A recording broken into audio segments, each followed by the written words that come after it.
Сите ние сме лоша одлука на некого. Најдоброто време за ревизија на секоја погрешна одлука е 15 часот, секој понеделник и среда на Лидер FM. Заедно учиме што е филибастер. За утре да бидеме експерти за тоа. Знаев! Зазнаев да не биде муаветот после секоја лоша одлука. Добар ден, почитувани слушатели, вие го следите најновото издание на емисијата Филибастер на Радио Лидер. Наш денешен гостин е Стефан Андоновски, меѓународен секретар на ВМРО ДПМН. Добар ден, господине Андоновски. Добар ден, ви благодарам за поканата. Вака вие сте дел од таа делегација која што можеме ние да ја видиме секојдневно од ВМРО ДПМН, што е во контакт со нашите меѓународни партнери. Ајде тебе да започнеме она што е жешка тема, може да кажеме слободно последните 30 години. Тоа е оној наш влез во Европската Унија, кој што последниве 4 до 5 години кулминираше откако го добивме тој фамозен датум, а уште мистериозен за нас не успеавме никогаш да го дознаеме. Ќе ја дигне ли Бугарија рампата за преговори? Па рампи на овие 30 години патување кон Европската Унија имаше многу. Македонија направи многу отстапки и фрустрацијата кај граѓаните е многу сериозна, затоа што постои нешто што се нарекува постојаност на разочарување.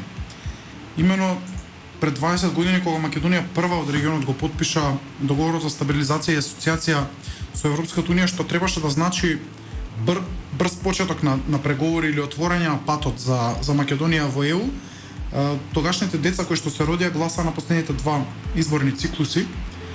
И тие деца постојано во целиот свој живот го слушаат таа иста флоскула, само што не сме почнале преговори, а истите тие деца завршија основно, средно училиште, дел од нив и факултет се вработија, многу голем дел од нив и се одселија и гласа на последните два изборни циклуси. И кај нив тој збор, таа флоскула отварање на преговорите со Европската Унија е постојано присутна. Но за жал резултатите не ги гледаат ни тие, ни ние.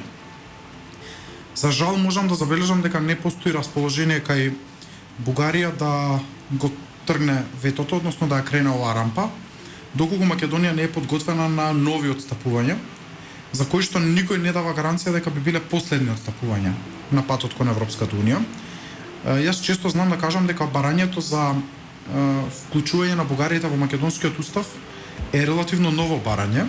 Именно тоа барање не беше поставено пред Македонија, например, во тој договор за стабилизација и асоциација 2000 година, не беше поставен ниту во пристапувањето на Македонија кон НАТО, не беше ниту при пристапувањето на Бугарија кон Европската Унија и НАТО, кога што Бугарија декларираше дека нема отворени прашања со соседите.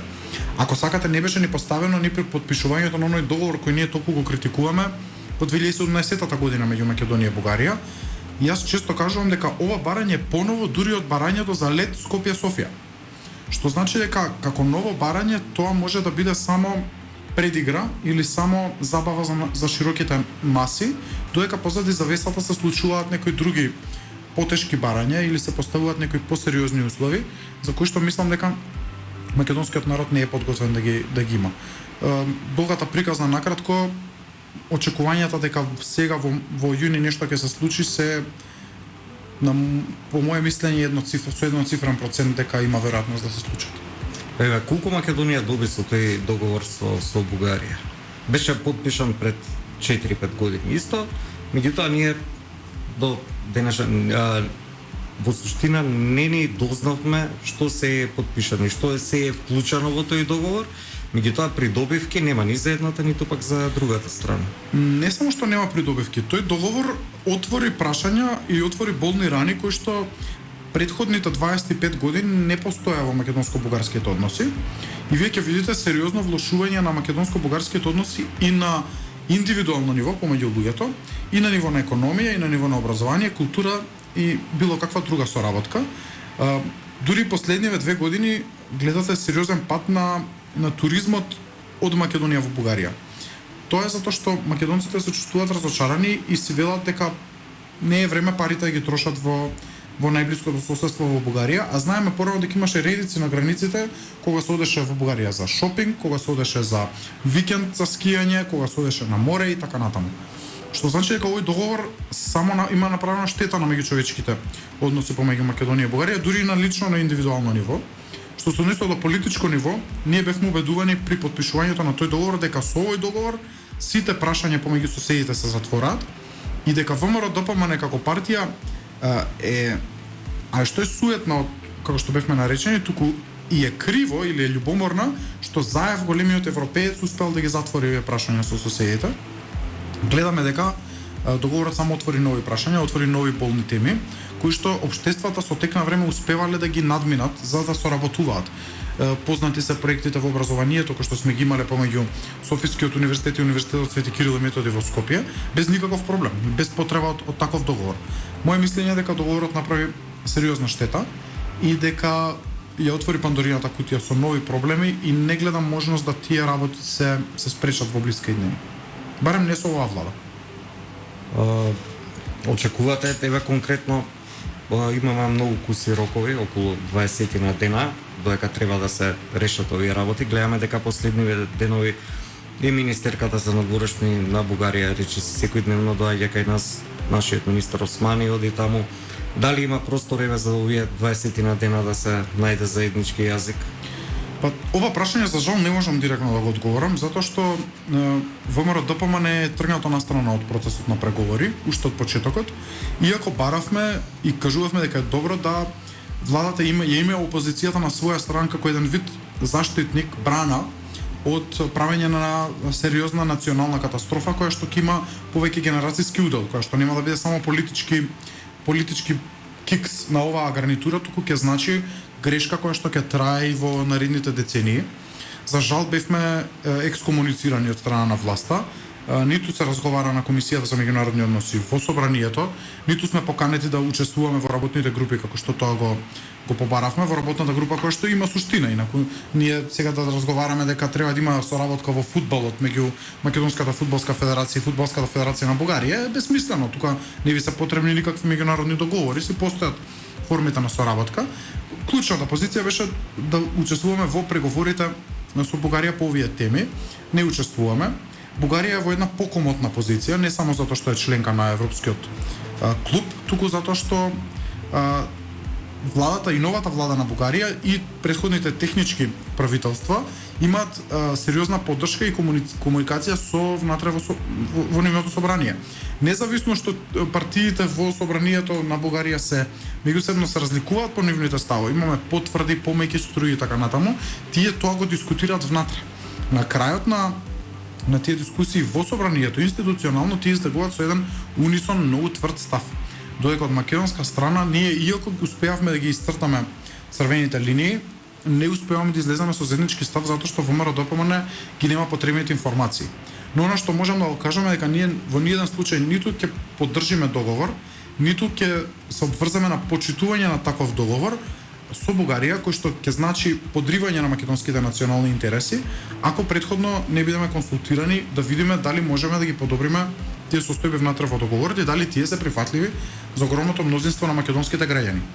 По последните анкети, последните 3 циклуси на анкети можам да кажам, кои што се случуваат оваа година, македонските граѓани се против било какви договори со Бугарија, затоа што се свесни дека оваа влада може да направи само штетен договор, а не може да извади корист за Република Македонија и од тука ние не би биле подготвени да таков договор подпишеме. Мојот страф е дека без било каков договор со Бугарија, вратите кон Европската унија нема да бидат отворени за Македонија. Тоа се ќе ве запрашав какви импликации би имал евентуален штетен договор по Македонија, ако се земе во обзир, и вие напоминавте, во Бугарија цела бугарска политичка елита е обединета околу прашањето за Македонија, додека кај нас најголемата партија во држава не е вклучена во тој процес. Еве, споменавте вие и анкети на јавното мислење, последните десетина анкети, особено последните две, ВМРО ДПМН во убедливо водство околу 10% поени. Какви импликации ќе има ваков договор? Нашиот став по однос на преговорите... Затоа што вие, извинете, вие не сте сега дел од власта, меѓутоа вие во моментов го представувате мнозинството од македонските граѓани. Точно така, освен најголемата партијничка група во собранието, ВМРО ДПМН има и најголемата поддршка во локалните средини. има најголемиот број на граначалници, убедливо во најголемите средини во Македонија, 25 до 30% поголем број на советници. И нашиот став многу јасно го кажуваме и во средбите со бугарските представници. Јас присуствував на средбата на председателот Мицкоски со бугарската министарка за надворешни работи, но и пред нашите партнери во Европската унија, дека ВМРО ДПМН апелира на безусловно отворање на преговорите на Македонија кон Европската унија без било какви дополнителни условувања. Затоа што сметаме дека македонскиот народ има направено премногу за Европската унија, за европските процеси, промена на многу работи внатре во општеството и уставот, знамето, името и така натаму, за да се бара повторно некакви условувања од страна на било кои представници кон граѓаните.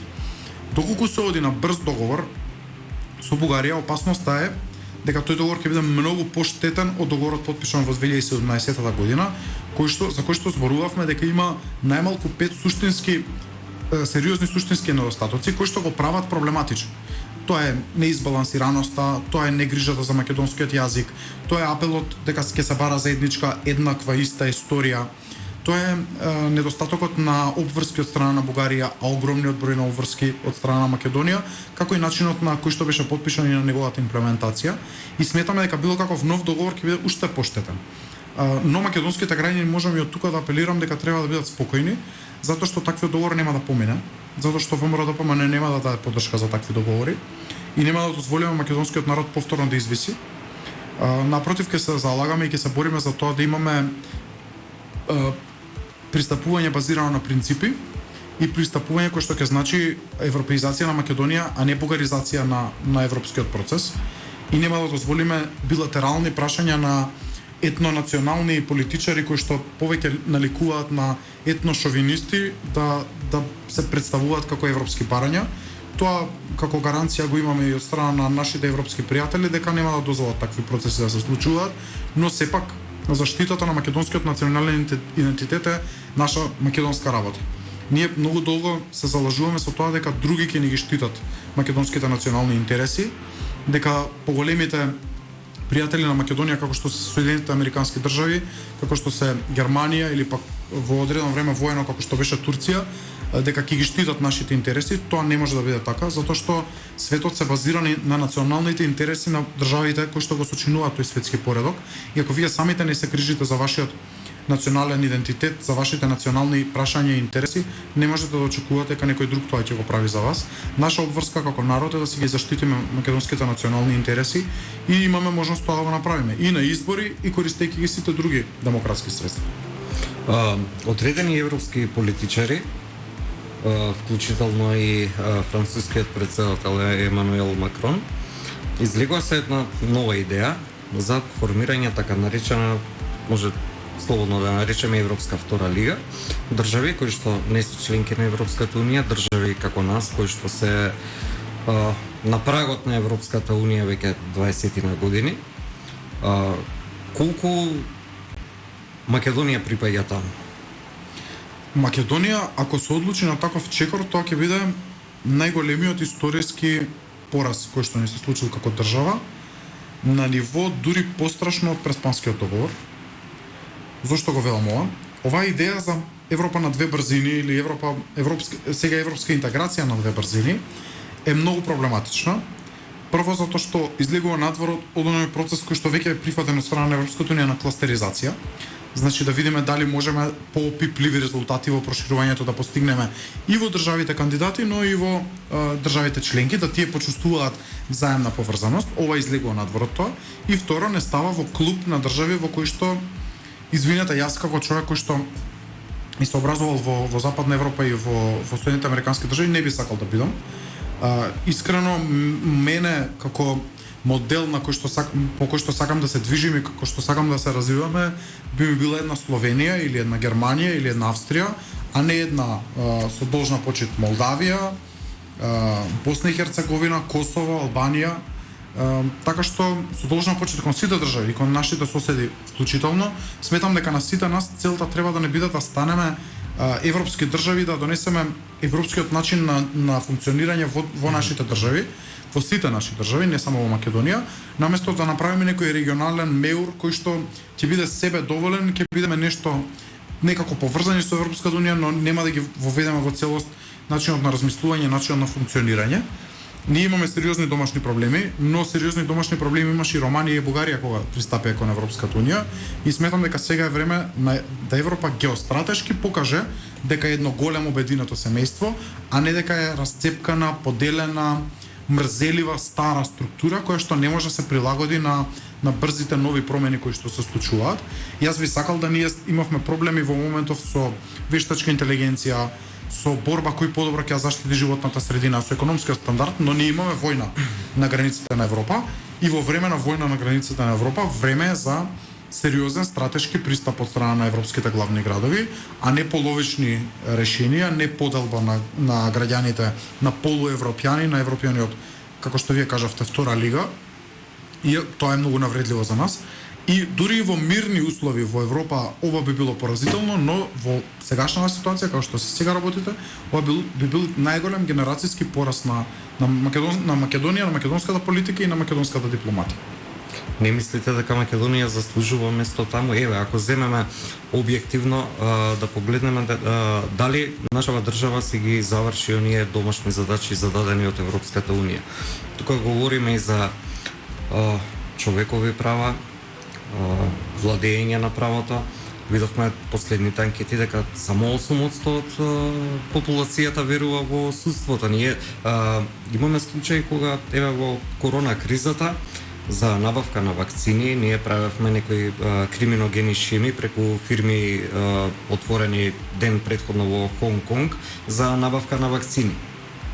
Зарем мислите дека од Европската унија не ги следат овие чекори? Ги следат. И тоа не само што ги следи Европската унија, туку ги следат и македонските граѓани. Ние се најдовме на 111-тото место на листата на Transparency International. Тоа ми беше поента да ги следат и македонските граѓани и сите релевантни институции во светот. Затоа Македонија на листите на Doing Business од Светската банка не е во првите 5 како што беше со години, туку сега не е ни во првите 50 држави. Затоа на PISA рангирањата за успешност на нашите средношколци во образованието не сме ни во првите 100 држави. Затоа нашите најдобри универзитети се во првите 2000 наместо во првите 500 универзитети. Во првите 2000 за малку 1950 Така, баш за малку сме во првите 2000. Што сакам да кажам дека состојбите во Македонија не се добри. Но тоа не значи дека ние треба да се откажеме од животниот сон на десетици генерации на македонци уште од времето на просветителството, на борбата за самостојна Македонија, затоа што нас визијата секогаш ни била кон запад, секогаш ни била кон тие силни западни вредности кои што треба да ги донесеме. Ако се откажеме од тој сон, ние се откажуваме од сонот на нашите дедовци, прадедовци кои што си ја гледале својата иднина таму. Ако не ја гледале Македонија во ЕУ или во Европа во тоа време, тогаш тие самите се селеле во тие држави. Ако гледале дека во Македонија е комунистички режим од кој што не може да се излезат или да изнедрат политички, економски слободи и права, тие се селеле во Германија, во Шведска, во Данска, во Соединетите американски држави, во Австралија. Значи се селеле во свет кој што е напреден, кој што е развиен. Ако ние се помириме со тоа дека ние не припаѓаме во тој свет, политички правиме сериозна грешка, индивидуално ќе изгубиме уште сериозен процент од населението кој што не се согласува со таквите пристапи. Помирувањето со тоа ќе значи помирување со назадност. Мислам дека не треба да дозволиме како генерација политичари да бидеме обвинети за такво нешто. А мислам дека имаме потенцијал да ги разрешиме овие прашања. Со нова влада, со нова енергија, со нов елан, затоа што апатичноста е голема кај луѓето. Желбата, не постои желба за промени, не постои желба за развој, но ако дојде нова влада, нов систем на вредности се наметнат, ми се чини дека овие работи не е дека не можат да се разрешат. Ние сме мала држава, мал број на население, мислам дека многу брзо, многу ефикасно, со позитивен пример можеме да ги промениме работите. Колку време може Македонија вака да издржи? Ги последните податоци од Заводот за статистика, денеска на оваа тема говореше и портпаролот на ВМРО ДПМН Наум Стоилковски, преку 200.000 луѓе во разлика од последниот квартал минатата година и првиот квартал оваа година, тоа е по рок од 3 месеци, преку 200.000 луѓе работоспособно население го нема веќе во држава. Многу едноставен пример, без да гледаме сложени бројки, затоа што знам дека на граѓаните можеби тоа вака им представува проблем, е да влезете и да прашате во било кој ресторан или кафуле во Скопје дали им е потребен вработен. Сите бараат вработени и тоа бараат сериозен број на вработени. Тоа е затоа што огромен процент од вработените кои што ги имале или одат на летна работа во Хрватска или трајно се иселуваат во некои од западните земји, затоа што добивањето виза за било каде во Западна Европа сега е станато полесно од било кога во минатото. Зошто? Затоа што постои недостаток на работна сила. Македонија од своја страна последниве 5 години нема ниту една нова странска инвестиција. И ова го кажувам одговорно дека Македонија заборави како се привлекуваат инвестиции со оваа влада. Зошто? Затоа што поважно беше да се пакуваат куферчиња пари од потенцијални инвеститори, затоа што полесно е македонските газди кои што се блиски до фамилијата Заеви да исплаќаат минимална плата, наместо да се надпреваруваат со странските компании во повисоки примања, и затоа што полесно е да водите корумпирана влада кога немате странски компании, комори кои што ве надгледуваат и кои што ви велат слушајте, вашите министри се корумпирани, вашите директори се корумпирани. Во ваква една состојба Македонија на работ на обстанокот. И тука не мислам само, ова е еден разговор кој што често го водам во приватни кругови, не мислам само на работ на обстанокот на националното прашање, на прашањето на името, на јазикот, на македонскиот идентитет и историја. Мислам на економско и на социјален рап на обстанок, затоа што ние, ако продолжиме во ваков начин на декаденција, на неразвој, на корумпираност на сите пори на општеството, ние нема да издржиме уште еден изборен циклус. Нема да издржиме тоа како држава ќе постои, но ние како општество ќе бидеме испразнети од било каков човечки потенцијал, затоа што граѓаните многу лесно заминуваат и веќе нивото на трпение кој што го имаат веќе не постои.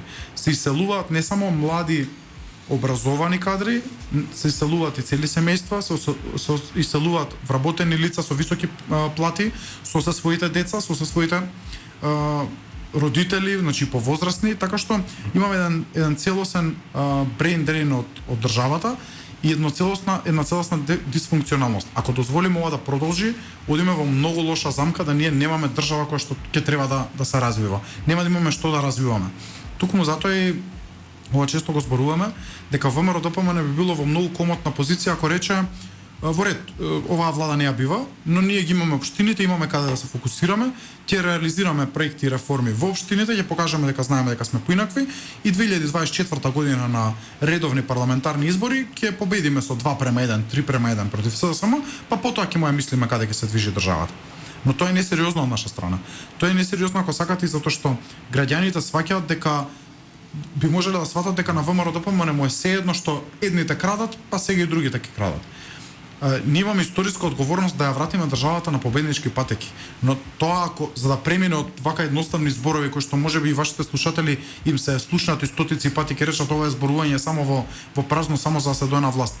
Но ако не се дојде до промени, тогаш ние нема да имаме шанса да покажеме дека сме поразлични. Ни беше дадена шансата на локално ниво во општините во градот Скопје, покажуваме дека има промени, покажуваме дека е тешко, но дека се трудиме. Истото треба да го пресликаме на централно ниво и резултатите многу брзо ќе бидат многу повидливи. Колку време ни е потребно да го неутрализираме тој јаз што е створен годиниве, конкретно со странските инвестиции, ако земеме предвид дека е соседна Србија, кај нив завршуваат 63% од инвестициите на Балкан. Точно, Србија искористи, како што и кажувал и често председателот Вучич, искористи дел и од македонскиот модел. И ќе видите дека голем број од оние кои што во Македонија ги водеа процесите и на дигитализација, и на економски развој, и на привлекување странски инвестиции, или се во Србија, или соработуваат со дел од странските компании во Србија. И тој модел нас не е познат. Значи ние имаме институционалната меморија дека тоа знаеме како да го воведеме.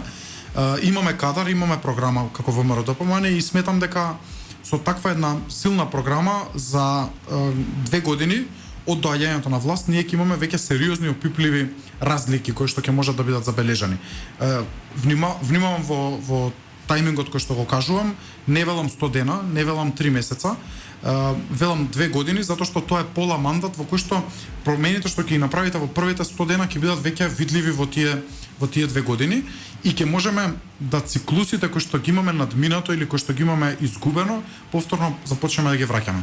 Еден многу едноставен пример сега изминуваат 6 месеци од новата локална власт е дека во времето кога се случи руската инвазија во Украина, единствено општините предводени од градоначалници од ВМРО ДПМН испратија циркуларно писмо до сите своји странски инвестиции присутни во општините дека се отворени, тоа странските бизниси го нарекуваат open for business.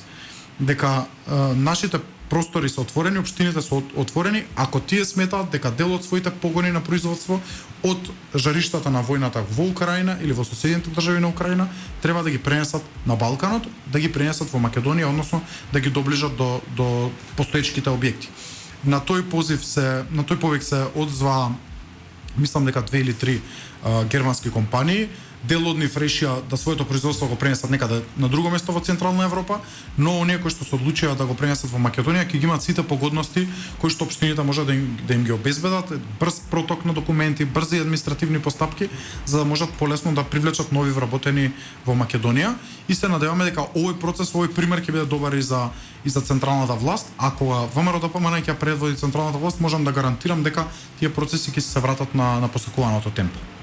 Да, меѓутоа конкретно колку се зависи од општините, ако земеме дека сепак централната власт е предводена од СДСМ, да не заборавиме дека СДСМ е 5 години на власт. Буџетот на државата веќе е 4,4-4,5 милиарди евра. Еве да направиме на проста математика, тоа се веќе преку 20 милиарди евра потрошени пари. Ние имавме ситуација кога ни дојде Нобеловец по економија, кој што јавно ја искритикува држава дека не се работи воопшто на инфраструктурата во држава. Па јас го почитувам Пол Кругман, но повеќе ми значи тоа што например нашите автобуски превозници ќе кажат дека ги искршија возилата по македонските патишта, затоа што тоа е факт кој што го гледаме. Тргнете за Охрид, ако некогаш требало Скопје Охрид по стариот пат, требало да се движите околу 2 часа, 2 часа и 15 минути, 2,5 часа. Сега по 3,5 часа не може да биде вашето патување со автомобил. Можете да замислите дека со автобус тоа е и многу повеќе, што значи дека бизнисот стагнира, затоа што движењето на стоките и на луѓето и на капиталот зависи од инфраструктурата. 5 години ви имате нула инвестиции, реални инвестиции во инфраструктура, ако се одземе завршувањето на веќе скоро готовиот автопат Скопје, Миладиновци и Штип и дел од експресните патишта во регионот на Штип, кои што веќе беа испроектирани, започнати и скоро завршени од претходната влада. Но вие 5 години немате нов проект. Вие го немате Скопје Блаци. Вие го немате Прилеп Битола. Го немате ни испроектирано, го немате ни испланирано, немате ни физибилити студија како ќе се движи. Ја немате ни толку посакуваната пруга Скопје Белјаковце Крива Паланка. Значи никакви инвестиции освен празни зборови. Еве да фатиме или друга тема која што исто важна за меѓународниот капитал. Да фатиме темата на дигитализација. Она инфраструктура која што беше изградена до пред 5 години, до моментов едва и се одржува. Значи дел и не се ни одржува во делот на владините политики за градење на дигиталната инфраструктура. Немате нови можности за водење бизнис во дел на административни процедури. Немате нови олеснувања во делот на дигитализација. Дури тоа што беше најавено како дигитализација во образование, не го постигна посакуваниот ефект, туку напротив ги исплаши и родителите и наставниците, им даде нови главоболки, наместо да донеса нови решенија. Се на се, ако имате само локалната власт, можете да направите толку колку што локалната власт има надлежност. Не можете да очекувате дека преку општините ќе се направат политики на централно ниво. Тоа е невозможно заради поделбата на надлежностите и поделбата на властите, ако сакат. Но добар знак се општините како може поинако да се работи. И ако граѓаните го забележуваат тоа, а по анкетите кои што и вие ги споменавте, го забележуваат, постои можност да тој начин на работа или тоа водење на процесите се преслика на централно ниво и конечно да имаме резултати кои што ќе бидат видливи за целата држава. Еве вие како политичка партија закажавте голем народен протест на 18 јуни месецов. Тоа е за 12 дена од денес. Колкава поддршка очекувате? Очекуваме масовна поддршка, затоа што ова не е само партиски протест, не е само партиски искажан револт. ВМРО ДПМН предводи една струја или една структура на луѓе која што сака промени во општеството, која што смета дека вака не може понатаму, дека е доволно и доста и преку, повеќе од доста. И таа структура не е само ВМРО-вска или не е само проопозицијска. Таа структура се обични граѓани на кои што не можат навреме да се извадат лична карта, кои што не можат да исплатат плата, кои што не можат да се прехранат од први до први, кои што немаат доволно пари за сметки и кои што знаат дека може и подобро, кои што знаат дека државата може да биде поуспешна, може да биде поквалитетна, кои што знаат дека нивните деца можат да се барат иднината во Македонија и очекуваме поддршката од сите нив, затоа што ова не е само протест да покажеме дека владата не чини. Ова е протест да покажеме дека знаеме и поинаку, дека има начин како можат работите да се движат и во подобра насока. И заради тоа очекуваме 10.000 луѓе кои што ќе ни се приклучат. Очекувам да биде ова еден од најмасовните протести кои што било кога биле организирани во Македонија и се надам дека луѓето ќе го препознаат, ќе препознаат искрената желба на ВМРО да помане за протести и ќе ни се приклучат, затоа што не е само за ВМРО да помане. Ако беше само за ВМРО да помане, ние поголемиот дел од задачата ја завршивме со локалните избори и би биле комотни, и би биле тивки и мирни. Но ние знаеме дека Македонија може повеќе, дека Македонија има квалитетни луѓе кои што можат да придонесат и тоа сакаме да го пресликаме во пракса. И заради тоа овој протест нема да трае долго, нема да биде протест кој што со часови ние ќе му објаснуваме на македонските граѓани колку е тешка состојбата, зашто тие самите ја живеат и ја гледаат секојдневно, но ќе биде протест во кој што председателот Мицкоски ќе на многу концизен, многу јасен, на многу директен и недвосмислен начин ќе каже каде се движи Македонија и каде ја утињаат работата во сегашната власт, каде се грешките направени и каде може да се движиме во подобра насока, односно кои се правците и насоките во кои што ние гледаме дека Македонија може да биде поуспешна држава за сите своји граѓани. Мислите дека ќе можете да издействувате предвремени парламентарни избори? Предвремени парламентарни избори се решението на проблемот. И се поголемото одолговлекување на тоа решение ќе создава уште поголеми проблеми. Вие ме прашавте, јас зборував за работ на опстанокот. Ако дојдеме со решение порано, тогаш ќе имаме можност да се справуваме со последиците побрзо. Ако тоа решение го одолговлекуваме и речеме ајде ќе оставиме до 23-та, таму на крајот на 23-та, па ајде нека биде 24-та година, проблемот или рокот за враќање на работите во нормала наместо 2 години кои што ги спомнав, ќе трае 4 години, може ќе трае и 6 години. Можеби нема да успееме да го завршиме. Затоа што луѓето веќе немаат трпение и луѓето кои што сакаат да придонесат во Македонија ги губат годините во празно, вртејќи во место.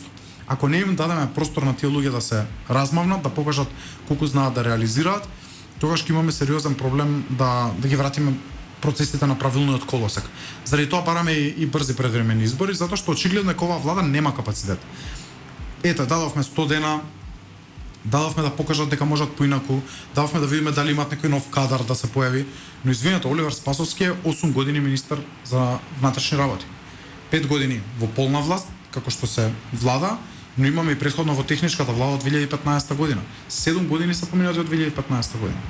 7 години не може да ми кажете дека не е доволен период за решавање на корупцијата во полицијата. Не можете да ми кажете дека не е доволен период за целосна дигитализација на полициската работа. Не можете да ми кажете дека е доволен период за профункционирање на безбедносните служби. Едноставно е, ако тој за 7 години не покажал дека знае да работи, а гледаме дека прилично се обогатил, не може тој да проработи за 8 години или да му даеме уште 9 години. Колку години ќе му бидат потребни на еден министер да покаже дека знае да работи? Еве, промените во МВР не се случиле овие 7 години. Се случиле, да речеме, во образование, па ќе рече, ајде, нов е, млад е, ќе научи, има време. Во Министерство за информатичко општество, ајде, пак, се смениле 1, 2, 3 министри. Иако тоа е болест само по себе, промена на министри на 6 месеци. Но овде имате еден ист министер, една иста структура 7 години. Едни исти директори на служби 7 години. Па не покажа никаков ефект. Напротив, парите, како што спомнавте, вие се зголемуваат со кои што се кредитираме, а вие резултати не гледате. Полицајците се сместени во истите бараки како пред 7 години, односите меѓучовечки внатре се катастрофални, нема нови инвестиции во инфраструктура, нема нови инвестиции во начинот на работа, вие немате подобрување на безбедноста, ни на сообраќајот, ни на справувањето со криминал и корупција. И тоа фаќаме една многу тешка тема. МВР е тешка тема, но 7 години истиот министер, 7 години истиот менаџмент внатре во службите. И немате никаков резултат. кој резултат треба да го очекуваме и да им речеме ајде ќе почекаме, нека не бидат изборите во 22 година, нека бидат во 24. Па тој од 2015 до денес не успеа ништо да реализира, па сега во наредниве 2 години ќе реализирал инвестиции. Истиот директор, истата структура имаме во економијата. Кои промени можеме да очекуваме? Тие не направија промени 5 години, се е застанато буквално во економските текови, кои очекувања ги имаме денеска. Го имавме транспорт и врски тема. 5 години се на власт, 1 метар нов асфалт не е испланиран и спроектиран, кои се очекувањата дека сега во наредниве 2 години само што не почнале милионски инвестиции во инфраструктурата. Сам тоа е само за лажување за да ги заштитат своите меки удобни фотели, персиските килими на кои газат, пифтеците кои ги јадат, ги видевме кога ги јаделе во градот Скопје. И тоа е начин да се спасат нивните политички кариери, затоа што овие луѓе освен таа политичка кариера која што во моментов имаат, во приватниот сектор, во реалниот сектор никогаш ништо не би биле и ова е шанса како да се заштитат. И јас нив ги разбирам, но Македонија веќе нема време за чекање.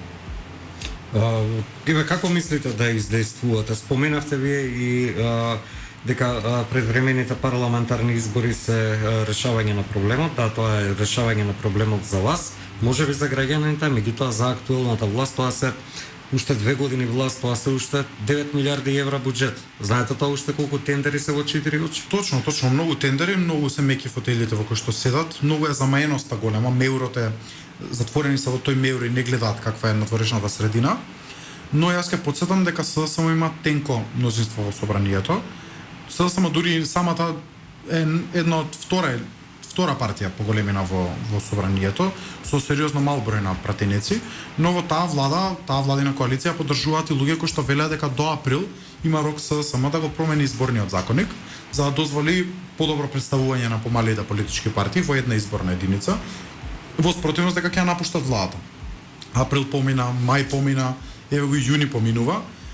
Очекувам дека таа политичка партија или тие неколку политички партии кои што со ова се залага, кога ќе видат дека или гледаат дека тоа не се случува, дека ќе ја повлечат својата поддршка, би било честно кон своите граѓани или пак на своите гласачи да им објаснат зошто сега го смениле ставот, веќе ќе поддржуваат владата и понатаму, зошто го прават тоа, дали се согласиле дека личните удобства кои што вие ги спомнавте, службените автомобили, шоферите се поважни од правата на тие политички партии. Тоа е едната група. Втората група на политички партии или пратеници кои што би требало да размислуваат со сопствениот разум и да гласаат по сопствено убедување, ја поддржуваат оваа влада само заради евроинтеграциите. Нели срцето на еден пратеник беше во Вашингтон, душата во Брисел, сопругата му кажала дека од Париз има добри вести, од Холандија уште подобри. Што кога нема да има добри вести од Европска унија, а за жал така изгледаат работите, дека добри вести не доаѓаат од Европската унија, дали овие пратеници се подготвени да слушаат некој друго срце, некоја друга душа? Дали е таа душа можеби на исток, можеби се преселила од Вашингтон во некој друг главен град? И можеби заради тоа ќе поддржуваат владата, не знам, тоа се прашање кои што тие пратеници треба да ги одговорат кон себе, затоа што одлучуваат сами со сопствено убедување, но треба да ги одговорат и кон гласачите кои што ги гласале на тие избори во 2020 година. Ние како ВМРО ДПМН ќе направиме се што можеме од наша страна, ги повикуваме и тие политички партии и пратеници да се приклучат на овој опозицијски фронт, да ја прекинеме оваа агонија и апатија кај граѓаните, да одиме на едни брзи избори, да видиме каква е поделбата на политичките карти и да видиме според тие политички карти да можеме да водиме Македонија како што треба. Јас сум убеден дека ВМРО ДПМН ќе има апсолутно мнозинство во собранието, можеби еден пратеник ќе фали за апсолутно мнозинство во собранието и тоа ќе ни даде позиција во која што ќе можеме да водиме Македонија во подобри времиња и дека можеме да покажеме дека и во време на најсериозни кризи кои што се случуваат може да се направат промени. Еве го споменавте вие Вашингтон. Јас на претходното интервју со вас исто ве запрашав, се уште останува тоа болно прашање за држава. Ние се уште немаме амбасадор во Соединетите Американски држави. Ние се уште немаме амбасадор во Брисел. Колку е одговорно државата да го прави ова? До кога ќе прво самите дозволуваме да си ја брукаме државата? Соединетите Американски држави се нашиот најголем стратешки партнер. Во услови кога на светов му се започна нова војна, се заканува трета светска војна, ние имавме изјава на министерка за одбрана која што не баре го испрати НАТО да војува во Украина, која што несвесно и неодговорно изјави дека ние ќе испратиме војска доколку биде побарано од нас. Дека американскиот претседател не се изјаснуваше, никој друг не се изјаснуваше по тоа прашање. Колку е одговорно од држава како нас, што се уште немаме поставено амбасадор таму. Ние немаме човек кој што ќе го викнат да споделат информации со него. Треба делегација од Македонија да оди во Соединетите Американски држави. За разлика од минатиот разговор кој што го имавме кога зборувавме дека немаме амбасадор во Вашингтон, дека тоа е сериозен проблем, овој пат имаме и 3 безуспешни обиди да имаме амбасадор, кои што прават многу поголема штета отколку воопшто не се обидуваше никој да постави амбасадор во Соединетите Американски држави, затоа што срамот, бламот, ако сака да бидам подиректен, кој што го доживеавме со тоа што наши предлози за амбасадори беа одбивани од Соединетите Американски држави, е многу посериозно од тоа воопшто никого да не назначувате за амбасадор и уште фактот да биде пострашен, кога еден од тие предлози за амбасадори не беше прифатен за амбасадор во Вашингтон, ние на мала врата го протнуваме да биде наш представник или амбасадор на Македонија во Обединетите нации, кој што има седиште исто во Соединетите Американски држави, односно во Њу Јорк. Што значи поголемо непочитување на американската идеја за партнерство со Македонија, за стратешкиот договор кој што го имаме подпишано со Соединетите Американски држави, од тоа да праќате луѓе кои што се неподобни, биваат одбиени и сепак ги праќате на позиции во Соединетите Американски држави, не постои. Последиците од тоа сериозно ќе ги трпи и сегашната структура и понатамошните структури, затоа што немате втора шанса за оставање на прв печаток. Македонија прво место кое што треба да го пополни е местото во Вашингтон. Ако некој се покажал дека стратешки пријател на Македонија во историјата, тоа биле Соединетите Американски држави. Делиме толку многу заеднички интереси, на зборови сме многу силни соработници, но кога доаѓа на дела во Македонија се присутни американските сили, присутна американската амбасада, присутни се американските фондови, додека од Македонија најмалку што можеме да направиме е да имаме амбасадор кој што ќе биде присутен таму. Доволно е тој амбасадор да биде присутен на американските универзитети, да одржи свое предавање, да ги слушне предавањата на американските професори, затоа што тие се советници за меѓународна политика на претседателот на САД. Тој начин на комуникација нас ни е невозможен од 2017 година. Последен амбасадор на Македонија во САД беше професорот Васко Наумовски. Од денот кога тој беше вратен, односно кога му заврши мандатот, до денеска вие немате човек. Освен што немате човек, праќате луѓе што се комплетно недоветни. Тој начин на навредување на нашите стратешки пријатели се чувствува и начинот на кој што се чувствува ќе биде уште и позголемен во иднина и ја покажува несериозноста на македонската дипломатија. Не можете вие да трчате да ги пополнувате амбасадите во соседството затоа што имате ангажиран партиски кадар кој што не зборува ниту еден јазик, па може полесно да се снајде во Србија или во Хрватска или во Босна и Херцеговина, а да немате никаков кадар за Соединетите Американски држави, односно постојано праќате луѓе кои што заради кредибилни сомнежи на американската администрација не се прифатени да бидат амбасадори. Еве нека ме демантираат дека двајца од тие амбасадори не се прифатени да бидат амбасадори во САД заради тоа што имаат директни врски со руските разузнавачки служби. Еве кога говориме за меѓународни успеси, деновиве имавме еден во кој што ни директно, ни индиректно не е вклучена македонската влада. Вие како политичка партија цврсто ја поддржувате Македонската православна црква, која што конечно после неколку деценијски спор доби автокефалност. После долго време некако заборавивме да се радуваме на позитивни вести. Иако Македонија е секуларна држава и јас тој секуларизам би сакал да го потенцирам и тука. Огромен процент од македонското население, особено македонскиот народ, во најголем процент, се изјаснува како православен христијанин. И тука религиската функција игра, барем за македонскиот народ, двојна улога. Сакале да признаеме или не, македонската црква, Македонската православна црква е моторот на македонското национално ослободително движење уште од периодот кога Македонија како територија и македонскиот народ како народ бил под османлиско владење. Нашите револуционери се криеле во црквата ги заштитувала. Црковните учители, црковните свештени лица биле учители, биле просветители, уште од времето на Свети Кирил Методи. Така што тука гледаме двојство на функциите. Освен што ние сме секуларна држава, црквата игра денешна улога како религија, но играла и национално освестувачка или ослободителна улога во минатото. И од тука одлуката на и начинот на кој што се водеше оваа црковна дипломатија е за секое поздравување и ја има мојата почит и архиепископот господин Стефан и целиот естаблишмент внатре во црквата, но и очигледно покажува сериозно братство Српската православна црква со тоа што дозволи да продолжи или да се обвистини процесот на автокефалност на Македонската православна црква, Охридска архиепископија, и се надам дека тој процес ќе биде крунисан со тој томос за автокефалност кој што треба да го добиеме од Вселенската патриаршија. Сериозен е процесот, многу можеме да научиме од тој процес како политичари, дека политиката, дипломатијата бара мудрост, бара справување, бара големо визионерство, но и од страна на македонските свештени лица и од страна на српските и од страна на Вселенскиот патриарх, и се надам дека тој процес ќе биде успешно заокружен, ќе можеме да се радуваме на автокефалност на Македонската православна црква. Таа е црква која што во нашите срца и души, и ние ќе се ја сваќаме секогаш како самостојна и независна. Но уште побаво е кога може таа самостојност, независност да биде проектирана и во надворешниот свет и таа слободно да обшти со своите сестрински цркви и од соседството и од поширокиот православен свет, и се надам дека во таа насока ќе се движиме и во иднина. Ти благодарам, Стефан, за одвоеното време.